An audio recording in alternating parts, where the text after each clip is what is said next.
Hey guys, Sean Klinger with Vital Max. Today I'm going to do a little boot test wrap up of the Leatt 5.5 boots. So this boot was introduced last year, and we did a one-day ride in the boot to kind of see how it fit, how it felt. I've been riding this boot off-road and on the track for about 3 months now. Overall, give my impressions of how it's broken in and how it's lasted. So definitely major pros of this boot is, I would say, durability. You can see the sole is really held up quite nicely to 3 months of abuse.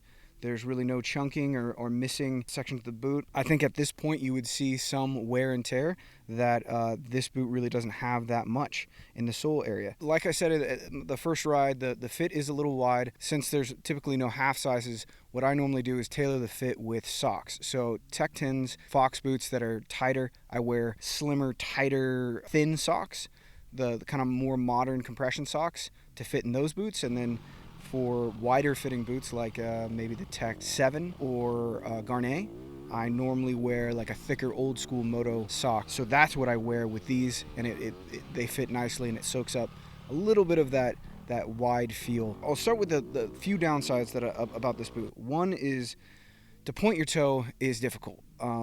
There is a kind of a Achilles system back here that is pretty burly. Traction level is extremely high. Downside to that is that when you try to point your toe, it just takes a lot of force. That kind of translates to when you're standing up or even leaning back, basically going through some of the whoops or rollers.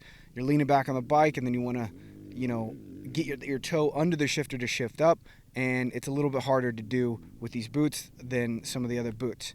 That being said, there still is a good amount of flexibility in these boots. That comes from kind of the ankle system that they have. There's no hinge, but there are cutouts on the inside of the boot. There's kind of a little puck that you could switch out to make it stiffer or looser. Still, my favorite feature is the Velcro. It's a one-way Velcro, meaning that you close it and it can slide closed tighter, but it can't go the other way. I noticed that some of the plastic parts don't line up 100% with the buckles. Especially on this boot, you could see that the angle that this buckle comes into, the strap comes into the buckle, it's a little off. So, the little fit and finish is kind of okay, I would say. Comfort-wise, I've worn these for trail ride day kind of thing, and they definitely hold up throughout the day. They don't get too hot. There's good ventilation.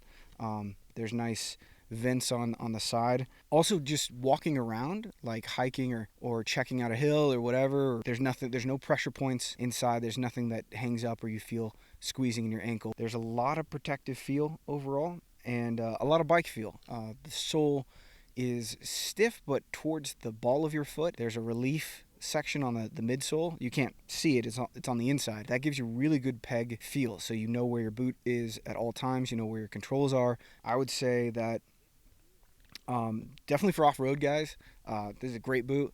Moto guys, I would say for sure it's a good option for the price point, especially if you have a wide foot.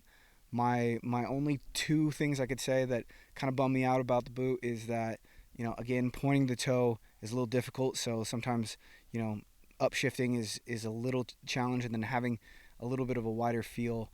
The boot does feel slightly clunky when you're trying to manipulate the controls, just because if you don't have a wide foot, you do have a little bit of play inside. But overall, pretty solid boot from Leatt. So thanks for watching. If you're on YouTube, click subscribe. And if you are on our website, go ahead and poke around the product section. We got a lot more product reviews, boots, helmets, gear, motorcycles. So thanks for watching.